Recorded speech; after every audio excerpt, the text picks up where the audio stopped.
A aula já está sendo gravada. Então, vamos lá. Vamos começar a nossa conversa falando sobre um item que gera custo para a empresa. Tá? O primeiro custo gera custo para a empresa, também deve ser muito observado, tá? No momento da admissão. Tá? Vamos lá. Então, em resumo, vamos falar hoje sobre o FGTS, o Fundo de Garantia por Tempo de Serviço, tá? Muito legal também o Fundo de Garantia, um direito muito importante para o trabalhador. Vamos conversar sobre o INSS, né?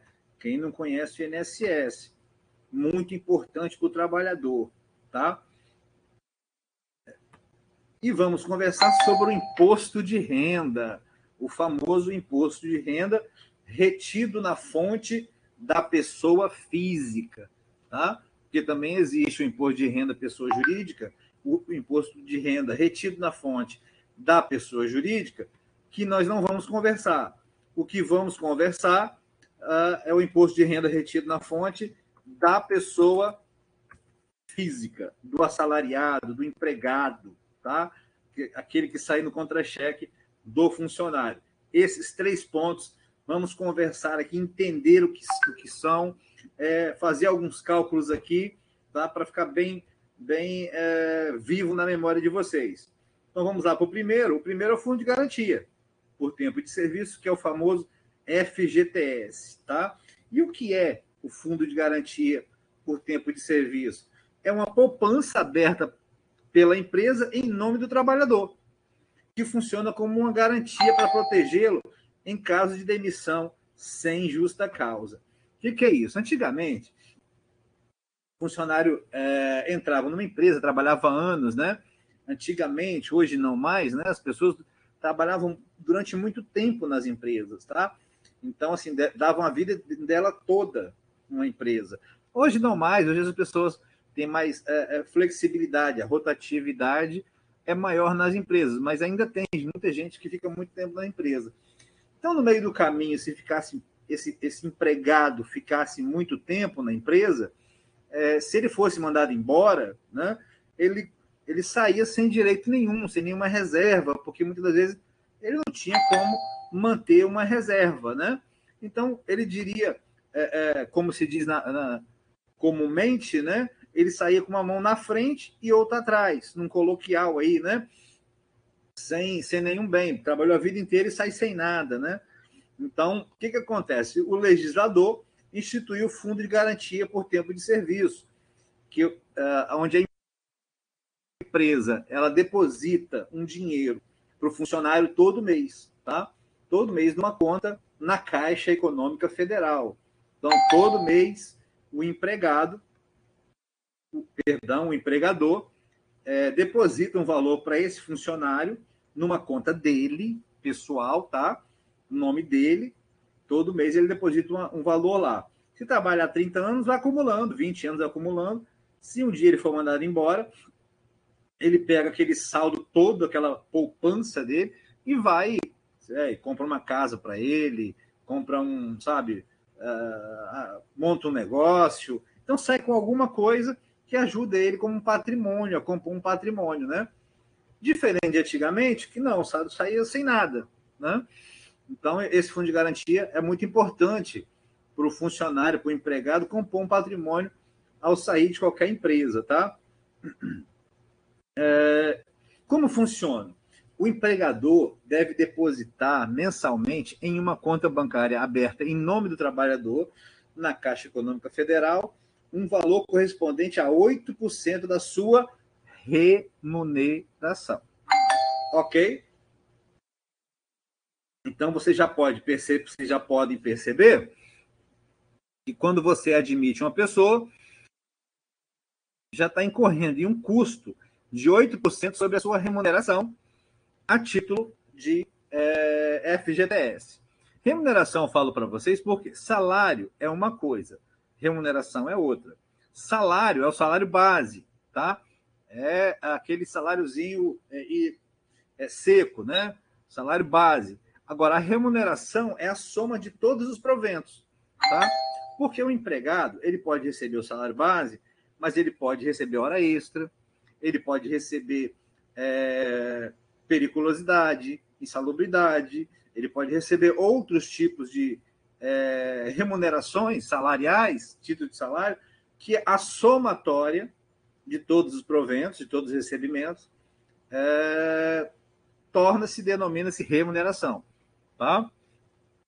Então, 8% aí que aumenta mais ainda o custo para a empresa, porque os 8% deve ser depositado todo mês em cima da remuneração, ou seja, a soma de todos os proventos, ok? Então o custo é todo do empregador, não se desconta nada do empregado, tá? Então, se a pessoa recebeu 2.000, vamos supor, 2.000 de remuneração, o empregador tem que calcular 8% desses 2.000, gerar uma guia, tá? E lá pagar a Caixa Econômica. A Caixa Econômica já vai depositar na conta do empregado e ali, no outro mês, ele vai ter que fazer outro depósito e assim vai acumulando o FGTS. Tá? E assim, uma informação importante, caso haja afastamento para cumprir serviço militar obrigatório, licença maternidade, licença paternidade, licença para tratamento, né? Esses afastamentos temporários, o empregado é obrigado a continuar recolhendo o FGTS em nome do trabalhador, tá? Ou seja, você foi afastado por algum motivo, uma capacidade temporária para tratar coisa, né? O empregador ele precisa manter esse depósito, tá? Então vamos lá. Agora, professor, caramba, eu tenho 10 anos que eu trabalho numa empresa, eu estou com um saldo legal lá de FGTS, tá? Poxa, eu estou endividado aí, eu estou querendo quitar essas dívidas, eu posso sacar? Não. Né? Você não pode sacar o FGTS, não. O legislador fez uma previsão de que você só pode sacar o FGTS em algumas situações. Em algumas situações você pode sacar o FGTS. Por que se também não? Se o legislador permitisse que sacasse o FGTS, com certeza o empregado não ia ter nada, porque no momento de crise ele ia lá e sacava, né? E aí não teria razão de existir do FGTS. Então, existem algumas condições, tá, que permitem, tá, que o legislador permitiu que o empregado sacasse o FGTS lá, tá? Não é qualquer situação que você pode sacar o FGTS. E a primeira delas gente, tá um pouco pequena a letra, mas eu justifico aqui com vocês, tá? É porque realmente o RNP, ele altera totalmente a apresentação que você faz, ele distorce, tá? Então, assim, eu tenho uma forma de fazer uma apresentação que é um pouco mais diferente. Então, assim, eu tive que colocá-la bem pequena, tá? Deixa eu aumentar aqui para vocês, para ver se fica melhor. Agora ficou melhor. Olha, o funcionário pode sacar o FGTS quando ele for demitido sem justa causa. Poxa, me mandaram embora sem justa causa, eu não fiz nada, me mandaram embora. Aí o que acontece? Eu posso sacar meu FGTS e o empregador, meu patrão, ele tem que depositar, ele tem que verificar quanto eu tenho lá de saldo de FGTS, e aí ele tem que depositar mais 40% sobre aquele saldo. É a famosa multa de 40%, tá? Multa de 40%. Ele é sobre o saldo que tem lá. Se eu tenho 2.000 de saldo de FGTS, durante um tempo que eu trabalhei, vai depositar mais 40% sobre esses 2.000, tá? Tem muita gente que fala assim, que quer sair de uma empresa, eu acho que tem alguns casos. Mas eu não quero ser mandado embora, eu não quero pedir demissão, eu quero ser demitido, porque eu pego o meu direito. Mas veja, você está querendo ir, muitas vezes o empregador não quer que você saia, né? Aí a pessoa fica forçando uma demissão para ter direito aos 40%.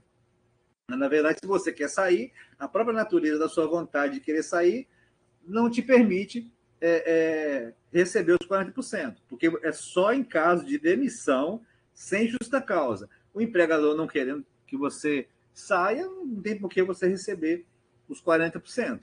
Tá? Hoje já existem algumas negociações que reduzem esse valor. Tá? Então, só alguns pontos de curiosidade sobre essa questão do FGTS. Quando você é demitido sem justa causa, você saca o saldo que está lá e o empregador tem que pagar ainda 40% a mais um custo para o empregador, e quem trabalha com o departamento pessoal tem que saber disso, tá? Então, vamos lá. Fim do contrato por prazo determinado, tá? Mesma coisa, foi mandado embora, né? Foi mandado embora. A aposentadoria, tá? Não tem a multa, não, tá? Final do contrato determinado, não tem a multa de 40%. Deixa eu pedir o pessoal para entrar aqui. Contrato determinado não tem a figura da multa, tá? Você só pega o seu saldo. Aposentadoria, tá? Falecimento do trabalhador, a família tem direito de pegar o saldo, o trabalhador faleceu. A família pode sacar o saldo lá, tá? E outro caso importante que muitas pessoas usam, pagamento da casa própria, tá? Vou comprar minha casa, tem um saldo legal lá, posso usar esse saldo para abater da minha casa, tá? Eu mesmo comprei a minha casa com meu saldo de FGTS que eu tinha, ajudou para caramba também. Né? Doença grave, se você tem alguma doença grave, né? Infelizmente, sempre estamos expostos a isso. Um trabalhador tem uma doença grave, um câncer, vamos dizer que está com AIDS, né? E aí ele pode sacar o FGTS para cuidar da saúde. E o importante, curioso aqui, é que não só o empregado, tá? O filho também, se o filho tiver, né, com a doença grave, ele pode sacar aquele dinheiro para cuidar do filho também, os dependentes, ok? Ele pode sacar o FGTS para cuidar da saúde daquele dependente ou dele próprio mesmo. Quando ficar 3 anos sem receber depósitos. Como é que fica 3 anos, professor, sem receber depósitos? Quando você pede demissão de uma empresa, tá? Você não recebe FGTS, tá? Então, você pediu demissão da empresa, você sai, você não recebe o seu saldo. E aí você vai ficar 3 anos com aquela conta parada, sendo reajustada, claro, né? A Caixa vai reajustar o saldo que está lá. Mas ela vai ficar 3 anos sem receber, por exemplo, sem novos depósitos, né? Suponhamos que você ficou sem trabalhar, remuneradamente, você virou autônomo, tá? Por exemplo, eu mesmo saí de uma empresa e montei minha empresa e comecei a trabalhar na minha empresa. E aí eu fiquei 3 anos com a conta parada lá, porque eu tinha pedido demissão. Depois de 3 anos, trabalhando já na minha empresa, deu os 3 anos, eu fui lá e saquei o meu saldo do FGTS que estava lá. Tá? Então, ficar 3 anos sem receber depósito, a conta você pode tirar. Tá? Desastre ambientais, geralmente tem uma enchente, um terremoto, né? Tem algumas coisas, em Vila Velha sempre acontece isso. Enche lá e algumas pessoas perdem, né? Os móveis, avariam as casas. Então, o governo, né, libera a FGTS para que as pessoas possam reconstruir a vida, né? Comprar móveis, colchão, geladeira, tá? E é isso. São essas condições que fazem com que as pessoas saquem o FGTS. Tá ok? Vamos continuar? Então, aqui, ó, só para situar vocês, a gente estava trabalhando com FGTS, tá? 8%. Todo mês, se mandar embora, tem que depositar mais 40% sobre o saldo que está lá, tá?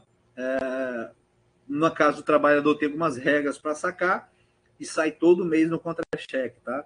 Todo mês no contra-cheque, você tem que registrar isso no contra-cheque, o valor que está sendo pago, tem que mostrar a guia para o funcionário, tá? O empregador, além de pagar a guia, ele tem que demonstrar para o trabalhador que pagou o FGTS, tá? Isso é obrigado por lei, tá?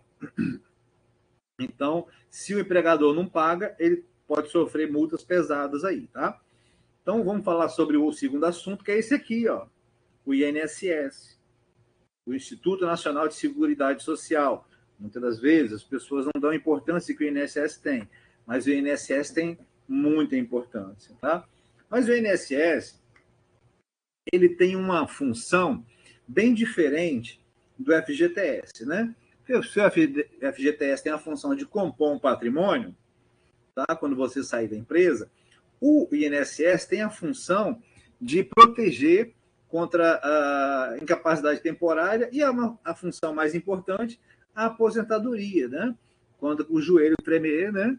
Quando a idade chegar, não tinha mais condições de trabalhar, tá? Quando você já estiver bem idoso, o INSS vai pagar um benefício, tá? Um benefício o resto da vida até você vir a falecer, tá? Não tenho mais condições de trabalhar, como é que eu vou fazer? Para me manter, né? Alimentar, comprar remédio.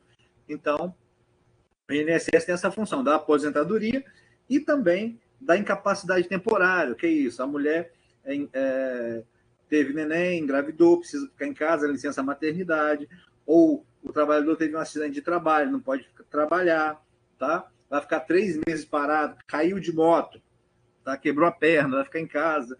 Então, assim, a empresa não vai pagar esse tempo que ele ficar em casa. Ele se afasta da empresa e o INSS paga o salário dele mensal até ele retornar às atividades normais. Tá? Então, essa é a função do INSS. Aposentar, né? E ainda pagar, remunerar o empregado em caso de incapacidade temporária. Ok? De quem é o custo? Né? Quem paga essa conta? Tá? Da aposentadoria, de você parar trabalhando, quem paga essa conta? Bem, pessoal, aí não é só esse custo, não é só do empregado, tá? Esse custo do INSS, esse INSS ele tem 2 vias. Uma parte é paga pelo empregado. A outra parte é paga pelo empregador. Ok? Então, a parte do funcionário, tá? Ela é descontado mensalmente na remuneração dele, desconta-se mensalmente na remuneração dele e registrado em conta-cheque. Ok? Está vendo qual é o valor? Existe uma tabela. Existe uma tabela, né, que tem várias alíquotas, de desconto, e com base na remuneração. Nós vamos ver isso aí ainda. Tá? Dependendo do salário da pessoa, da remuneração, é um desconto. Dependendo, é outro. Tá? E a parte paga pelo empregador? Até 28%. Tá? Pode ser menos, pode ser mais, mas até 28% da remuneração do empregado. Tá? Até 28% da remuneração do empregado. Ok? Então, o que acontece? Tem uma parte do empregado, tem uma parte do empregador, tem uma parte do empregado, tem uma parte do empregador, eu gero um boleto único. Gero um boleto único das 2 partes, que também é chamado DARF previdenciário. Tá? É um boleto da Receita Federal agora, que a empresa vai lá e paga esse boleto, tá? Chamado DARF previdenciário. E paga a conta e o funcionário está resguardado, tá? Agora, tem uma única exceção a essa regra, sobre as empresas do Simples Nacional. As empresas do Simples Nacional, elas não têm a parte patronal, tá? Que é essa parte que a empresa paga para o funcionário. Tá? As empresas do Simples Nacional têm esse benefício. No caso, o próprio governo, o próprio Tesouro paga essa parte, tá? Subsidia essa parte. Ah, Fabiano, são todas? Não, não são todas. Tem algumas atividades do Simples que tem a parte patronal. É o caso da construção civil, é o caso das empresas de vigilância, das empresas de conservadoria e zeladoria, né? Que é a cessão de mão de obra, tá? E aí não, aí são do Simples, mas tem que pagar a parte patronal. Mas a grande maioria das empresas enquadradas no Simples Nacional não tem a parte patronal, só tem a parte do empregado. Tá? Desconto do empregado, gera o DARF e paga. Tudo bem? Vamos prosseguir. Vamos ver como é que calcula um INSS? Por quê? Porque quem trabalha com departamento pessoal tem que saber disso, tá? Tem que saber disso. O FGTS é fácil, 8% em cima da remuneração, gerou a guia, pagou a caixa, tá de bom tamanho. Agora, INSS, como é que faz? Pessoal, ó, apresento para vocês a tabela do INSS, ó. Olha a tabelinha do INSS aqui, 2022, tá? Aí, ó. Agora, professor, então, é fácil então, professor? Não é tão assim, não, tá? Com a última legislação, a última reforma trabalhista, alterou a forma de calcular o INSS. Vejam bem, olha, se eu recebo até R$ 1.200, 1.212, que é o salário mínimo vigente, eu vou pagar 90,90. Da onde veio esse valor? Eu simplesmente peguei 1.212 vezes 7,5. Tá? Pronto. Até 1.212, 7,5%. Nesse caso de 1.212, vai dar 90,90. Tá? R$ 90,90. Tá? Aí vai descontar desse 1.212. Ele já não vai receber dos 1.212, vai receber 1.212 menos os 90, porque esse aqui é o desconto do funcionário. Tá, professor, mas e se eu receber um valor maior? Eu vou receber 2.437,35, que é esse valorzinho aqui, ó. 2.437,35. Então é só colocar 2.437,35 vezes 9. Não, não é. Nova vedação fala que você tem que pegar 2.437,35, diminuído 1.212. Ok?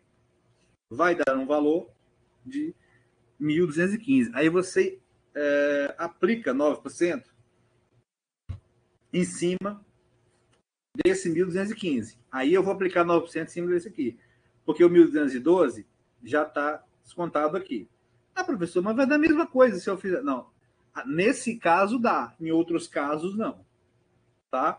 Então, o que eu faço? Eu pego 1.215, que é a diferença desse aqui, 2.435, desse 1.212, tá? E multiplico por 9. Aí vai dar 109,38. Tá? Esse valor aqui de 1.215, eu multiplico por 9%. Tá? E aí, quem ganha 2.435 vai pagar esse aqui, valor 109, mais esse aqui. Tudo bem? A soma dos dois. Quem recebe até 1.200 paga 90. Ponto. Mas se eu receber 2.435, eu pago 109 mais os 90. Tá? Esses 1.215 é que vai para 109. Eu gostaria que vocês somassem esse valor aqui e guardassem. Tá? Somem 90 mais 90, 90, mais 109,38 e guardem. Vou mostrar para vocês depois por quê. Agora, professor, e se eu recebesse 2.700? Qual é o meu desconto no meu contra-cheque se eu recebesse 2.700? Aqui, ó. Meu salário é 2.700. O que eu faço? A mesma lógica, tá? Ó, eu vou pegar 2.700, eu já vou tirar essa base aqui que eu já sei qual é o valor e que já foi tributado. Eu só vou tributar aqui de novo a diferença. 2.700 menos 2.427 vai dar 2.7265. Tá? E aí eu aplico esse valor aqui, ó, 12%. Tá? Porque é um valor acima de 2.427,35, tá vendo? 2.700. Ele já está acima nessa alíquota aqui, ó. Nessa de 12. Aplico 12%. Tá? Eu fiz a conta aqui, fiz meio correndo, deu 32,72. E aí, nesse caso que eu ganhar 2.700, eu vou pagar a soma dos três.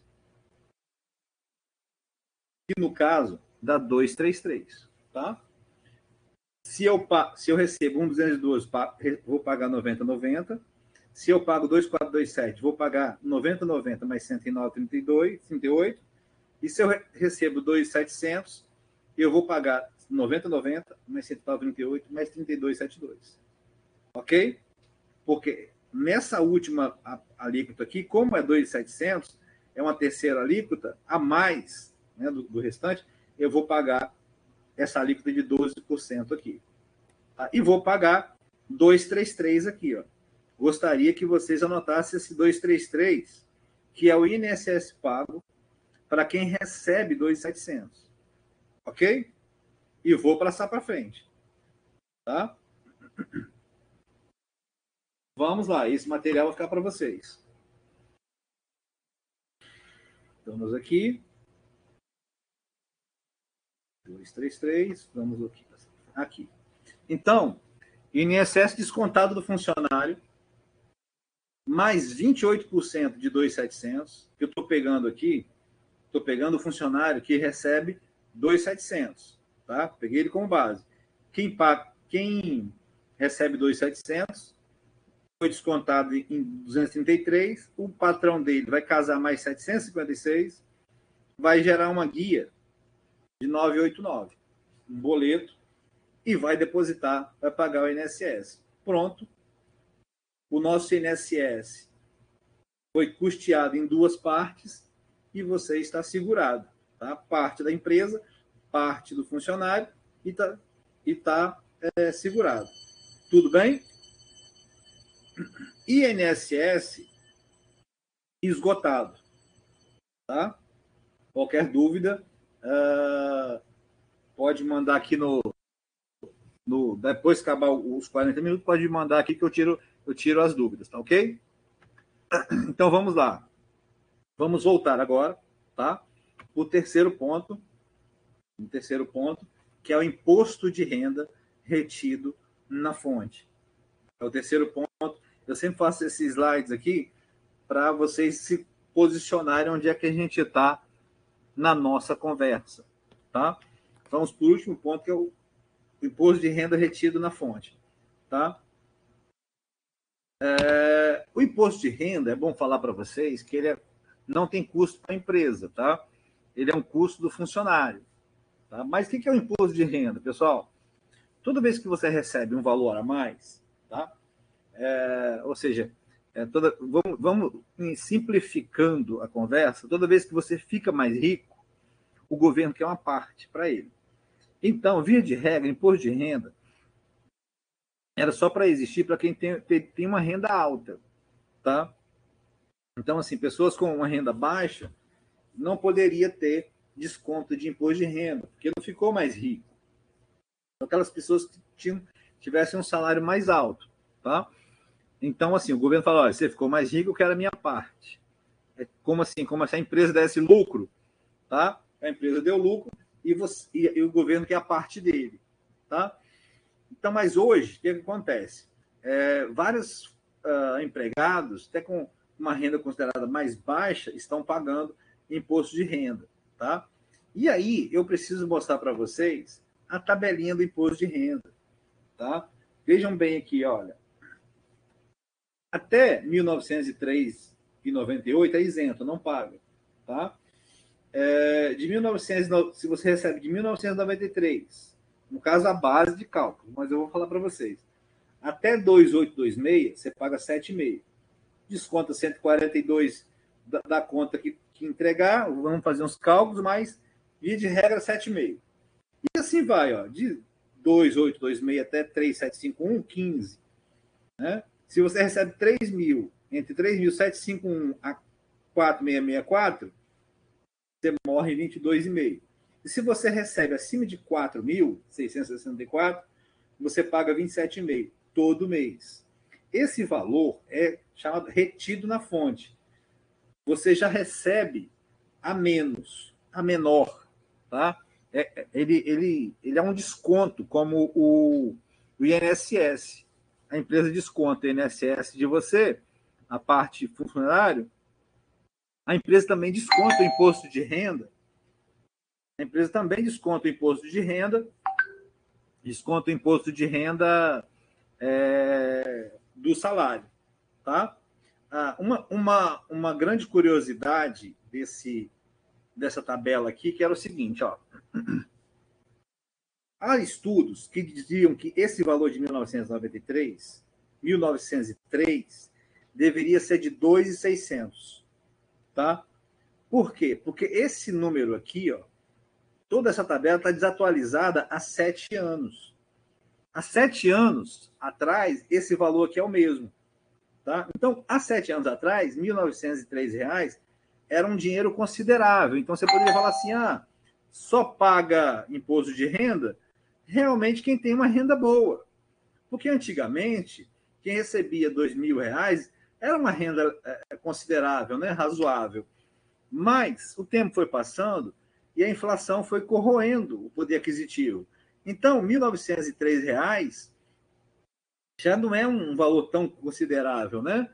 Um salário mínimo de 1.212, quem faz uma hora extra, outra, já alcança o teto para pagar imposto de renda. Aí você fica cobrador pagando imposto de renda, garçom, esse pessoal que tem uma renda menor pagando imposto de renda. Então, o correto era reajustar essa tabela aqui. Então, pegar aqui, até os R$ 2.500, R$ 2.600 é zero. Ok? Então, aumentava. Aí, isso aqui tudo iria aumentar, né? De 2.500 até 3.500, tá? E aí eles deveriam reajustar essa tabela. No ano passado, eles colocaram um projeto para reajustar essa tabela, só que não deram seguimento, tá? Não deram seguimento nessa tabela, não reajustaram essa tabela. Então, continua a mesma coisa há 7 anos, tá? Vamos lá fazer um cálculo? Vamos lá, mesma coisa, mesmo salário do primeiro caso do INSS. Recebo 1.212, professor, estou no salário mínimo. Paga imposto de renda? Não, você não paga imposto de renda. Você está nessa faixa aqui, até 1.903, você não paga imposto de renda, tá? Professor, aí eu recebo 2.427,35, que é aquela faixa segunda lá que a gente utilizou para o INSS também. Como é que eu faço agora, professor? Aí sim, olha, tem uma questão que é o seguinte, olha, para eu encontrar o imposto de renda a pagar, eu preciso achar uma coisa chamada base de cálculo do imposto de renda. A base de cálculo do imposto de renda funciona assim, eu pego a minha remuneração total, desconto do INSS que eu paguei. Se alguém lembra, eu pedi para somar 90,90 mais 109,38, né? Que foi o INSS pago por um funcionário que ganha essa remuneração aqui. Não é isso?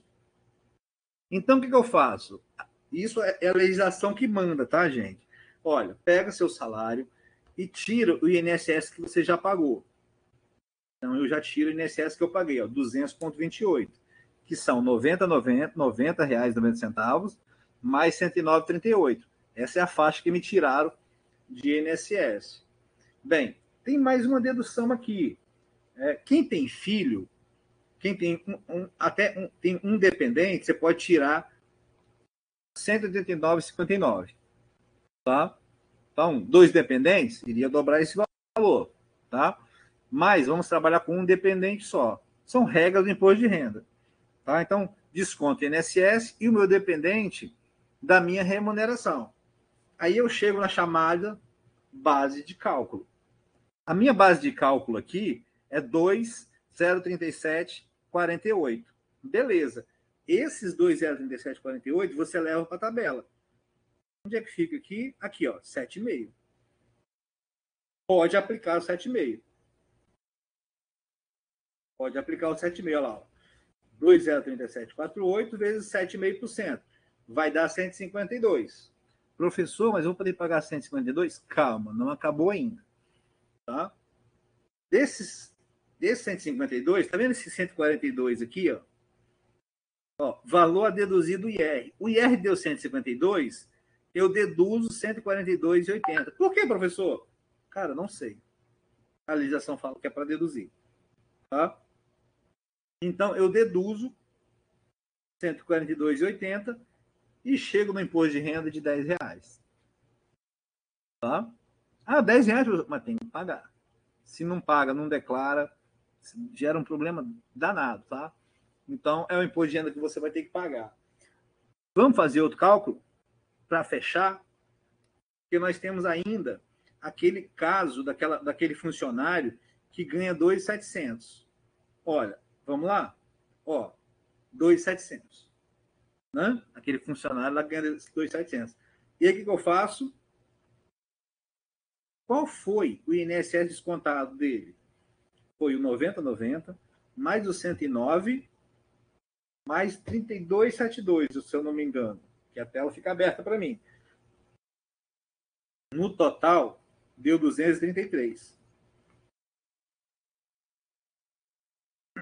Deu 233.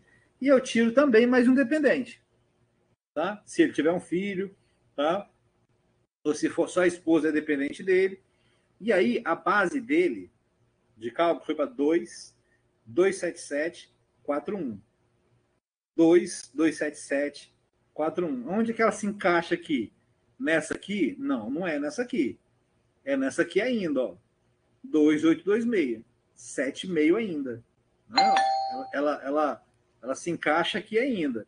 Então, vou tirar 7,5, tá? Vou tirar 7,5 dela. Vai dar quanto? 170. Professor, pago 170? Ainda não. Por quê? Porque a tabela fala que você tem que tirar 142,80. 142,80. Tá? Desses 170, eu tiro 142,80 aqui, ó, da tabela, que ela me fala. Então, esse funcionário vai ter um desconto de imposto de renda de R$ 28. Ok? Então, na hora de fazer o contra-cheque, você vai ter que descontar 233 de INSS e vai ter que descontar R$ 28 de imposto de renda. De 2.700, né, se for considerar só esses dois descontos, tá? Ele vai receber quanto? Vamos colocar aqui, 2.700 menos R$ 28. Ele vai receber 2.672, ok? Tudo bem? E é isso aí. A questão do imposto de renda, tá? Vamos aqui. Então, nessa parte aqui, encerramos a nossa aula 3, tá? Final da aula 3, conversamos sobre o Fundo de Garantia por Tempo de Serviço, finalizamos o INSS e finalizando o imposto de renda. Isso aqui é um custo de 8% para a empresa, tá? Se for mandar o funcionário embora, tem mais um custo adicional de 40%. Isso aqui, se não for empresa do Simples, tem um custo para a empresa, tá? No mais alto grau tem 28%, e o imposto de renda não tem custo para a empresa, tá? É só pago pelo funcionário, tá? Bem, nós temos ainda 2 minutos, tá? Que a gente pode trocar alguma ideia aqui. Se alguém tiver alguma dúvida, eu abro para alguma dúvida que alguém tiver, tá?